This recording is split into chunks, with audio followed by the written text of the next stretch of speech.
សួស្តីប្រិយមិត្តអ្នកសិក្សាភាសាអង់គ្លេសរបស់យើងទាំងអស់គ្នាចឹងសម្រាប់ថ្ងៃនេះអីដែលយើងត្រូវរៀនគឺយើងនឹងរៀនអំពីចំណុចវេយ្យាករណ៍ទី2ពាក់ព័ន្ធជាមួយនឹង prepositions of place អូខេអញ្ចឹងចង់ដឹងថាតើអីខ្លះដែលយើងអាចនឹងរៀនសូត្រពីមេរៀនមួយនេះតោះឥឡូវយើងតាមដានមេរៀនរបស់យើងទាំងអស់គ្នាអូខេអញ្ចឹងយើងមើលនៅក្នុងមេរៀន preposition of place នេះគឺយើងរៀនអំពីគេហៅថាភ្នាក់ដែលយើងប្រើសម្រាប់បញ្ជាក់អំពីទីកន្លែងដែលយើងហៅថា place នឹងឯងអញ្ចឹងយើងមើលតគ្នាណា use ការប្រើប្រាស់ preposition of place show where something is អញ្ចឹងគេហៅថាភ្នាក់នៃទីកន្លែងហ្នឹងគឺយើងប្រើដើម្បីបញ្ជាក់អំពីតើអ្វីមួយនៅកន្លែងណាអូខេអញ្ចឹងយើងមើលតគ្នា common preposition ភ្នាក់ដែលយើងប្រើជាទូទៅនៅពេលដែលយើងនិយាយអំពីទីកន្លែងទី1យើងមាន in ដែលយើងបកថានៅខាងក្នុងស្មើនឹងពាក្យថា inside ឧទាហរណ៍ the keys are in the bag កូនសោរគឺនៅក្នុងកាតាបអូខេទី2យើងមានពាក្យថា on ហ្នឹងគឺយើងមានន័យថានៅលើ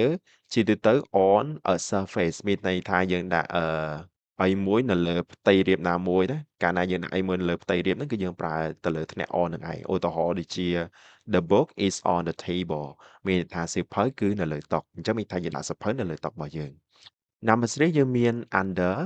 ហ្នឹងគឺស្មើនឹងពាក្យថា below បកថានៅខាងក្រោមអូខេឧទាហរណ៍ the cat is under the chair ឆ្មាគឺនៅក្រោមកៅអីបន្ទាប់យើងមានពាក្យថា next to ឬក៏យើងអាចប្រើពាក្យមួយទៀតដែលមានន័យដូចគ្នាគឺពាក្យថា beside ពីរហ្នឹងគឺមានន័យដូចគ្នាស្មើនឹងពាក្យ near ដែលយើងបកថានៅក្បែរឬក៏នៅកៀកអញ្ចឹងទៅឧទាហរណ៍ the bank is next to the school មានថាធនាគារគឺនៅក្បែរសាលាឬក៏នៅកៀកសាលាអញ្ចឹងទៅបន្ទាប់យើងមានពាក្យថា in front of ដែល in front of នេះយើងបកថានៅខាងមុខឧទាហរណ៍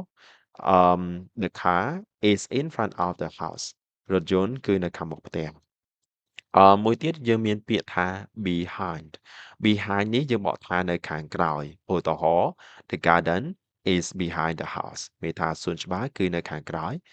ផ្ទះអូខេអញ្ចឹងយើងក៏លេចមើល sentence pattern មានន័យថារបៀបដែលយើងសរសេរ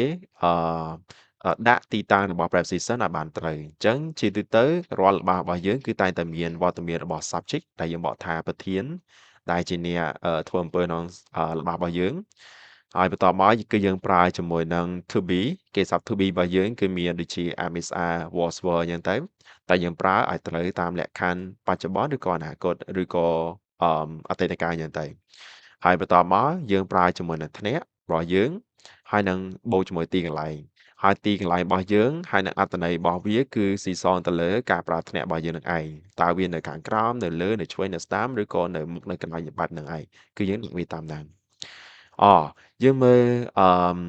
ខាងក្រោមមកយើងមាន mini quiz មួយសម្រាប់អ្នកគ្នាអាចធ្វើការអានហើយឆ្លើយចម្លើយរបស់អ្នកនរគ្នាchoose the correct preposition ចូលជ្រើសរើសធ្នាក់ឲ្យបានត្រឹមត្រូវអញ្ចឹងយើងមាន3ល្បះ number 1 the shoes are the bed យើងមាន on យើងមាន under តែយើងយកមួយណា number 2 the picture is